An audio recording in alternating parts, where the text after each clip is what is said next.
నీకు తెలుసా అన్న బండమ్ముతుండు నిజమా? क्या गाड़ी बेच रहे हो? ये नहीं गाड़ी मार रहा अरे गाड़ी दिख तो करे तू వంశీ బండం వేస్తున్నారా? నీకేం పోయే కాలంరా బండి అమ్ముతా అంటుండవు. ఎస్ నిజమే, నేను బైక్ అమ్ముతున్నాను.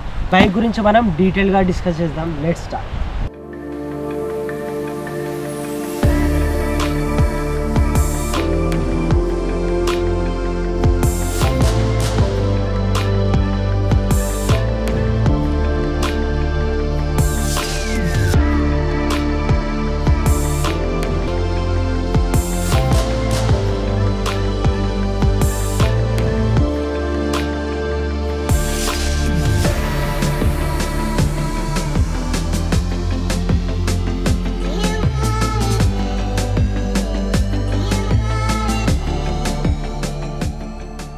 Hello guys, welcome back to our YouTube channel. This is Nagavamshi. Your watching Nagavamshi vlog. Already మీరు తమ్ముని అయితే చూసే ఉంటారు. Maybe last video with MT-15 పాపని అయితే సేల్ చేస్తున్నాను. నేను ఎందుకు సేల్ చేస్తున్నా అనేది మీకు వీడియో ఎండ్ లో చెప్తాను. ఫస్ట్ అయితే మనం బైక్ గురించి మాట్లాడుకుందాం. బేసిక్ గా బైక్ అయితే ఆల్మోస్ట్ ఒక 3 years అవుతుంది బైక్ తీసుకొని, అండ్ మంచి కండిషన్ లో ఉంది. టైర్స్ కూడా కొత్తవి, ఫ్రంట్ అండ్ బ్యాక్ టైర్స్ కూడా కొత్తవి. బైక్ లో ప్రజెంట్ అయితే ఎటువంటి చిన్న ఇష్యూ కూడా లేదు. ఈవెన్ చిన్న ఇష్యూ అంటే చిన్న ప్రాబ్లం కూడా లేదు. సో బైక్ అయితే ఫుల్లీ కండిషనల్ బైక్. సో మీరు బైక్ తీసుకున్నా కానీ ఎట్లుంటుందంటే కొత్త బైక్ తీసుకున్నట్టుంటది. సో అంతా మంచిగా నేను మెయింటెనెన్స్ చేస్తాను. బైక్ అయితే ప్రతి ఒక్క సర్వీస్ వచ్చేసి నేను సర్వీస్ సెంటర్ లో చేపించాను. నేను ఇక్కడ బయటనైతే చెప్పలేదు సర్వీసింగ్. బైక్ హిస్టరీ కనుక చూడాలి అనుకుంటే మీరు ఏ యమహా సర్వీస్ సెంటర్ కి వెళ్ళినా సరే, మీరు ఇక్కడ మన బైక్ నెంబర్ ఎంటర్ చేస్తే బైక్ డీటెయిల్స్ అయితే వస్తాయి మనకి. అండ్ ఏ కండిషన్ లో రిపేర్ అయింది, సో ఏంటి ఇలాంటి డీటెయిల్స్ అన్ని అయితే మీకైతే కనిపిస్తాయి. సో అదొక మంచి విషయం. ఫర్ ఎగ్జాంపుల్ నాకు ఇది ఒక ప్రాబ్లం ఉంది అనుకోండి, ప్రాబ్లం ఉన్నా కానీ నేను వెంటనే నేను కొత్త పాట తెప్పిస్తాను. నేను ఆలోచించాను నేను. సో బైక్ని ఎట్లా అంటే ఒక గర్ల్ ఫ్రెండ్ లాగా ట్రీట్ చేస్తాను నేను.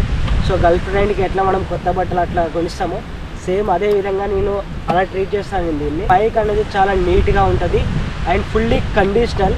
ఏమేమి ఎక్స్ట్రా అడిషనల్స్ ఇస్తున్నా అంటే నేను మీకు క్రాష్ గార్డ్ వచ్చేసి నేను మోటో హోజో నుంచి ఫిట్ చేయించా. And visor, mobile holder. So దీని సెటప్ టోటల్ నాకు ఓన్లీ దీని సెటప్ చేయించడానికే నాకు ఆల్మోస్ట్ ఒక 6000 రూపీస్ ఖర్చు అయింది, ఓన్లీ ఫ్రంట్ పార్ట్ చేయించుకోవడానికి. సో ఈ మొబైల్ హోల్డర్ నేను చేయించిన తర్వాత నన్ను చూసి చాలామంది అయితే మొబైల్ హోల్డర్ అయితే సేమ్ యాజ్ ఇట్ ఈస్గా ఇదే విధంగా చేయించుకుంటున్నారు. అండ్ నెక్స్ట్ థింగ్ వచ్చేసి మనకి ర్యాక్ అన్నమాట. సో ఈ బ్యాక్ ర్యాక్ ఏదైతే ఉందో సో అది కూడా నేను ఇస్తాను. ఎక్సెప్ట్ టాప్ బాక్స్ వచ్చేసి ప్రతి ఒక్క ఐటెం అయితే మీకు బైక్లోనైతే నేను ఇస్తాను.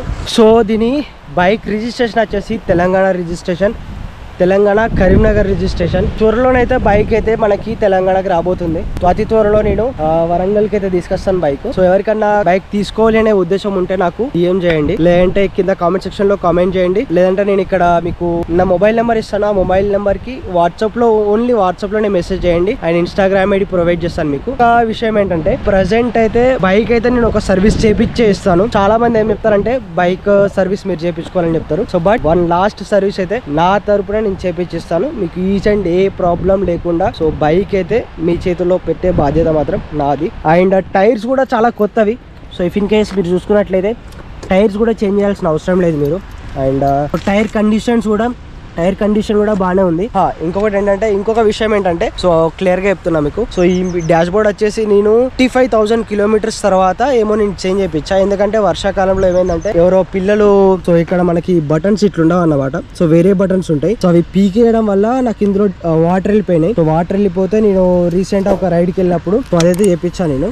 సో మళ్ళీ నేను కొత్త కన్సోల్ వేయించిన. సో అప్పుడు వచ్చేసి సో అప్పటి నుంచి మనకు బైక్ వచ్చేసి టోటల్ గా 10,699 కిలోమీటర్లు తిరిగింది. సో మళ్ళీ నేను హైదరాబాద్ కి తీసుకొస్తా కాబట్టి సో ఆల్మోస్ట్ ఒక 11,000 కిలోమీటర్లు వేసుకోండి. సో మీకు ఏమైనా డౌట్ ఉంటే పేపర్లలో ఉంటుంది, బైక్ సర్వీస్ పేపర్స్ ఉంటాయి కదా, ఆ పేపర్స్ లోనే ఉంటుంది. సో బైక్ సేల్ చేసే ముందైతే ఈచ్ అండ్ ఎవ్రీ పేపర్స్ చూపిస్తాను నేను. సో బైక్ ఎన్నిసార్లు సర్వీస్ చేయించినాము సో ఏంటి అని చెప్పేసి. ఇది ఫ్రెండ్స్ నాకు యాక్చువల్గా బైక్ అమ్మాలంటే కూడా చాలా అంటే చాలా బాధగా ఉంది. బట్ నేను బైక్ ఎందుకు అమ్ముతున్నా అని చెప్పేసి నేను ఫ్యూచర్లో నాకు అడ్వెంచర్ సెగ్మెంట్లోకి నేను చేంజ్ చేద్దాం అనుకుంటున్నా. సో ఒక కొత్త బైక్ తీసుకోబోతున్నా సో అతి త్వరలో. సో అంటే నేను చూసే బడ్జెట్ రేంజ్ వచ్చేసి నాకు 4 lakhs, 5 lakhs, 8 lakhs, 10 lakhs, 16 lakhs అట్లా వెళ్తుంది బైక్ బడ్జెట్ వచ్చేసి.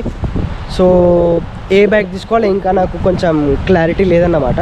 సో ఓన్లీ అడ్వెంచర్ సెగ్మెంట్లోకి వెళ్దాం అనుకుంటున్నా. సో అందుకని చెప్పేసి ఈ MT-15 మన పాపని అమ్మదలుచుకుంటున్నా. సో లేదంటే అస్సలు అమ్మేవాడిని కాదు. సో ఎందుకంటే నాకు చాలా అనుభవాలు, బేసిక్గా చెప్పాలంటే నన్ను ఈ స్థాయికి తీసుకొచ్చింది ఈ బైక్ అన్నమాట. సో ఈ బైక్ అమ్ముతున్నా అంటే నాకే చాలా అంటే చాలా బాధగా ఉంది. ఎవరికైతే ఇంట్రెస్ట్ ఉందో బైక్ తీసుకోవాలనుకుంటున్నారో సో వాళ్ళైతే నాకు కింద కామెంట్ సెక్షన్లో కామెంట్ చేయండి. సో బైక్ ఎవరికి కావాలని చెప్పేసి, అండ్ బైక్ ప్రైస్ ఎంత అనేది మనము పర్సనల్గా డిస్కస్ చేద్దాము. ఇది ఫ్రెండ్స్ ఈ వీడియో. సో ఈ వీడియో కనుక మీకు నచ్చినట్లయితే లైక్ చేయండి, షేర్ చేయండి. Thank you so much for watching. Signing off Nagavamshi vlogs.